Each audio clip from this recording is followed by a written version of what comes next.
પાટણ નગરપાલિકાની ઘોર બેદરકારી સામે આવી।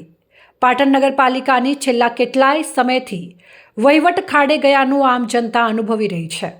પાટણ શહેરના કોઈ રસ્તા સારા નથી, ઠેર ઠેર ગંદકીનું સામ્રાજ્ય ફેલાયેલું જોવા મળી રહ્યું છે અને વારંવાર પ્રજાજનોની રજૂઆતને પગલે પણ પાલિકા તંત્ર દ્વારા ધ્યાન ઉપર લેવામાં આવતું નથી।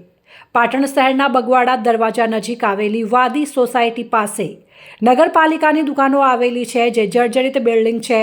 તેની ગેલેરીના ભાગ જર્જરિત બની ધીમે ધીમે તૂટી રહ્યા છે, તો સ્લેબો પણ અવારનવાર ધરાશાયી થઈ રહ્યા છે, જેના કારણે સ્થાનિક લોકોના જીવનમાં ભય ફેલાયો છે। ગુરુવારે વહેલી સવારે દુકાન નંબર 19 હીરો હોન્ડા બાઇક નામની દુકાનના માલિક ભરતભાઈ અને રાજુભાઈ પ્રજાપતિએ દુકાન ખોલી ત્યારે ઉપરની ગેલેરીનો ભાગ અચાનક ધરાશાયી બનતા વેપારીઓએ સમસૂચકતા વાપરી દૂર ખસી જતા જાનહાનિ ટળી ગઈ હતી। પાટણ નગરપાલિકામાં અમે લગભગ 2-4-5 વર્ષ પછી આની અરજીઓ આપીએ છીએ, કહીએ છીએ કે ભાઈ આ સત પડ્યું છે, તમે આની કોઈક તકેદારી લઈને રિપેરિંગ કરાવો, છતાં નગરપાલિકા સાંભળતી નથી। અને આજે એ પહેલાં 6 મહિના પહેલાં અહીંયા સીડી આખી બધું સત પડ્યું હતું, એ પછી ઓફિસરને ખબર એ લોકો બનાવ્યું।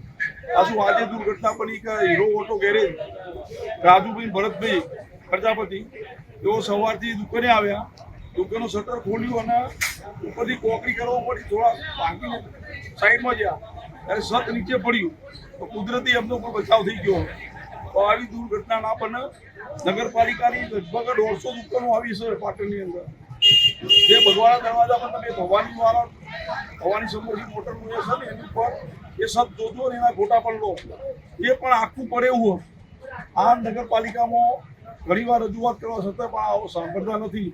આનું કંઈક નિવારણ લાવો, નહીં તો જાનહાનિ થશે તો જવાબદારી નીતિન પટેલ પૂછો।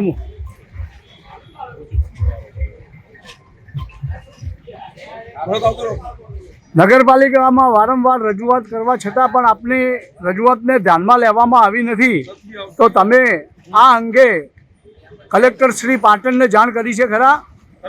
કલેક્ટર શ્રી પાટણને જાણ કરી છે ખરા? બધા દુકાનદારો ભેગા થઈ અને પણ સીએમ સુધી લેટર મોકલાવવાના વિડીયો બનાવીને મોકલવાનું પ્લાનિંગ કર્યું હતું, પણ એ થોડો કારણસર લેટ પડી ગયા છીએ। આ તો આવેદનપત્ર આપવાની ગણતરી ખરી તમારી કલેક્ટરશ્રીમાં? એ વિચારીએ બધા ભેગા થઈને, તો આ જાનહાનિ થશે તો એના માટે કોણ જવાબદાર રહેશે એવું તમે વિચાર્યું છે કંઈ? વિચારી કરીએ બધું,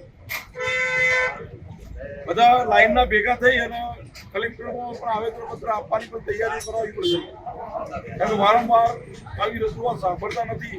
આ તો જાનહાનિ થાય, કારણ કે બિલ્ડિંગ બહુ જૂનું છે, તો સરકાર એવું કરે નગરપાલિકા દ્વારા કે ભાડા પટ્ટે તો તમને કે સ્ટેમ્પ માટે આપણે લેખિતમાં આપી દઈએ, તમે સ્ટેમ્પ કરી આપી, તો પોતાના ખર્ચે પણ બનાવવા માટે બધા તૈયાર છે।